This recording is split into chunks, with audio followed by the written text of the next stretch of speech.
السلام علیکم ورحمۃ اللہ وبرکاتہ۔ بہت ہی پیارے مسلمان بھائیوں، بہنوں، بیٹوں اور بیٹیوں، میں غلام مصطفیٰ اللہ اور اللہ کے رسول کا پیغام آپ تک پہنچانے کی کوشش کرتا ہوں۔ اللہ رب العالمین میری رہنمائی فرمائے، مدد و نصرت فرمائے۔ اللہ تعالیٰ ہمیں قرآن کا فہم نصیب فرمائے اور پھر اس پر عمل کی توفیق بھی عطا فرمائے، آمین۔ آج کا ہمارا سبق سورہ یونس آیت نمبر 62 تا 64 پر مشتمل ہے۔ اعوذ باللہ من الشیطان الرجیم، بسم اللہ الرحمن الرحیم۔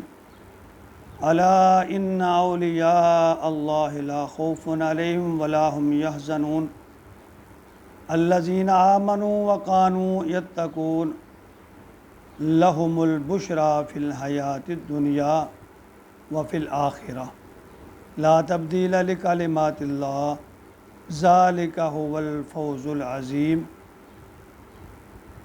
ان آیت مبارکہ کو لے کر کچھ لوگوں نے طرح طرح کی مقابلہ بازیاں شروع کر رکھی ہیں، یعنی عزت و عظمت اور گستاخی اور بے ادبی کا مقابلہ چل رہا ہے۔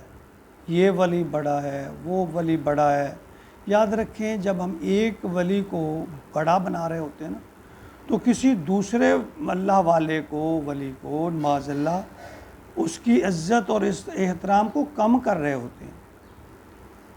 اللہ کے بندو، جب ولی اللہ عام، سب ولی اللہ، اس میں کوئی شک نہیں ہے، سب اللہ کے دوست جو ہیں وہ عام انسانوں سے اعلیٰ و عرفہ ہیں، مگر یہ نہیں ہے کہ پدرم من سلطان بود کہ ہمارا باپ جو تھا، باپ دادا جو تھا وہ بادشاہ تھا، تو ایسا کہنے سے ہم بھی بادشاہ نہیں بن سکتے، بلکہ اس مقابلہ کی بجائے ہمیں اس بات پر غور کرنا چاہیے کہ ہم ان ولی اللہ کے نقش قدم پر کس حد تک چلتے ہیں، ان کی دی ہوئی تعلیمات کو ہم نے کہاں تک اپنا رکھا ہے۔ تو ان آیات میں اللہ کے ولی کے کچھ اوصاف بیان کیے گئے ہیں۔ فرمایا الا ان اولیاء اللہ لا خوف علیہم ولا هم یحزنون، کہ آگاہ ہو جاؤ، خبردار، اللہ کے دوستوں پر نہ کوئی خوف ہے اور نہ کوئی وہ غمگین ہوں گے۔ تو ان آیات میں جب یہ کہا گیا کہ الا ان اولیاء اللہ ہے، تو ساتھ فرمایا گیا کہ لہم البشری فی الحیات الدنیا وفی الآخرہ، کہ اللہ تعالیٰ کی طرف سے ان کے لیے خوشخبری ہے کہ اللہ اس دنیا میں بھی انہیں عزت بخشے گا اور آخرت میں بھی ان کی حوصلہ افزائی، عزت افزائی ہوگی۔ تو ان لوگوں یعنی ولی اللہ کے بارے میں یہ کس بنا پر کہا جا رہا ہے، یعنی کیوں کہا جا رہا ہے ان کے لیے؟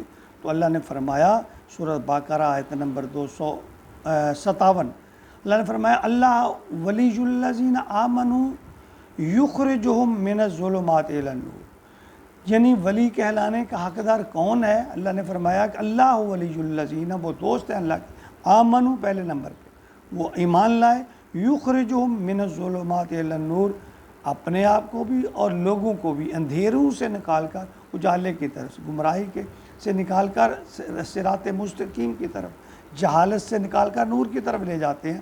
تو ان ایسے لوگ جو ہیں ان کے بارے میں اللہ تعالیٰ نے فرمایا کہ ان کے لیے نہ تو دنیا میں خوف ہوگا، ڈر ہوگا، نہ آخرت میں غمگین ہوں گے، بلکہ ان کے لیے خوشخبری ہے، اس دنیا میں بھی عزت کی اور آخرت میں بھی۔ آگے فرمایا الذین آمنوا وکانوا یتقون، یعنی اور ایک وصف جو یہاں بیان فرما دیا کہ جو لوگ صاحب ایمان رکھتے ہوں، پختہ ایمان رکھتے ہوں اور تقوی کی روش اختیار کرتے ہوں۔ تو ایک اور جگہ اللہ نے فرمایا کہ ایمان لائیں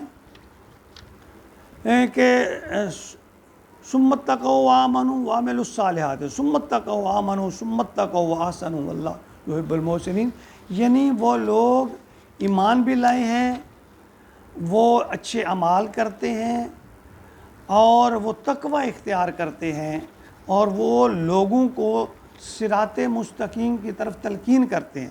تو ایسے لوگوں کے بارے میں اللہ تعالیٰ نے فرمایا کہ الذین آمنوا وکانوا یتقون، تو ایسے لوگ جو ہیں یاد رکھیں ولی اللہ کہلانے کے حقدار ہیں یہ جو حلیہ جو ہے اپنا مخصوص لباس پہن لینا یا کوئی مخصوص حلیہ اختیار کر لینا، یہ کوئی ولی اللہ ہونے کی دلیل نہیں ہے، بلکہ حقیقی ایمان سے بہرہ بند ہونا، حقیقی ایمان سے مستفید ہونا ہی یہ ہے، اور احسان کے درجے پر فیض ہونا۔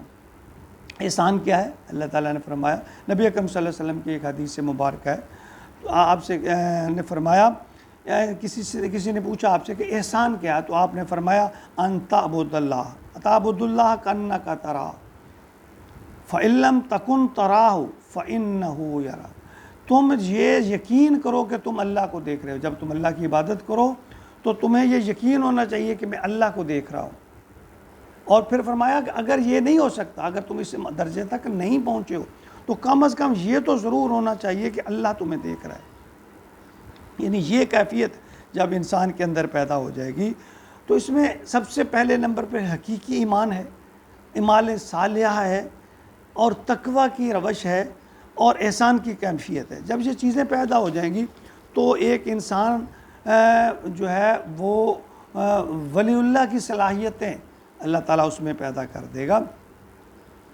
تو اگر یعنی 4 چیزیں اس میں جو ہے میجر بتائی گئی ہیں: ایمان لانا، پختہ ایمان، اعمال صالحہ، تقوی اختیار کرنا، لوگوں کو ہدایت کی طرف لانا، یہ ہے۔ اور اس کے ساتھ ساتھ اللہ کے نبی نے فرمایا احسان کی روش اختیار کرنا۔ احسان کے بارے میں میں نے آپ سے کے سامنے یہ نبی پاک صلی اللہ علیہ وسلم کی حدیث بیان فرمائی کہ آپ سے پوچھا گیا کہ احسان کیا ہے، آپ نے فرمایا ان تعبد اللہ کانک تراہ، تم ایسی عبادت کرو کہ گویا کہ تم اللہ کو دیکھ رہے ہو۔ فإن لم تکن تراہ، اگر تمہیں یعنی یہ نہیں ہو سکتا، تمہارے اندر یہ کیفیت پیدا نہیں ہو سکتی، فإنہ یراک، پھر اللہ تو تمہیں دیکھ رہا ہے، یہ تو کم از کم تمہارے دل میں یہ بات ہونی چاہیے نا۔ تو یعنی ہم نے اگر ہم آخرت میں سرخروئی اور کامیابی دیکھنا چاہتے ہیں تو پھر اس چکر میں نہ رہیں کہ میرا پیر بڑا ہے، یہ ولی۔ دیکھیں ولی اللہ کا مطلب یعنی اگر ہم کسی کو بڑا بنا رہے ہیں ایک طرف، ایک کسی بزرگ کسی ولی کو، تو دوسری طرف ہم کسی اللہ والے کی شان کو کم کر رہے ہیں، تو ایسا نہیں ہونا چاہیے۔ سب کو عزت دو، سب کو احترام دو۔ اور دوسری بات یہ کہ ان کے گن گانے سے جو ہے وہ کوئی فائدہ نہیں ہوگا۔ دیکھیں کوئی خوراک ہے، کوئی دوائی ہے، وہ کتنی بھی طاقتور، مؤثر، خوبصورت، طاقتور ہے، اگر ہمارے سامنے پڑی، ہم کہہ رہے ہیں یہ اچھی ہے، اس کی تعریفیں بیان کیے جا رہے ہیں، یہ مؤثر ہے، اچھی ہے، خوبصورت ہے، لذیذ ہے، بڑی طاقتور ہے، بڑی عمدہ ہے، مجرب ہے، جب تک ہم اس کو کھائیں گے نہیں تو اس سے مستفید، اس کے ثمرات سے ہم کیا مستفید ہو سکتے ہیں؟ قطعاً نہیں۔ ایسی مثال ہے، جب تک ہم ولی اللہ کے فرمان پر، ان کی تعلیمات پر عمل نہیں کریں گے، بس ان کے ایسے زبانی گن گاتے رہیں گے، کوئی فائدہ نہیں ہے۔ اللہ نے جس کی جتنی شان بنا دی، نہ تم اس سے کم کر سکتے ہو، نہ تم اس سے بڑھا سکتے ہو۔ تو ایسا کہنے سے کوئی فائدہ نہیں ہوگا، نعرے لگانے سے نہیں فائدہ ہوگا، عمل، ان کی تعلیمات، ان پر عمل کریں گے تو پھر فائدہ ہوگا۔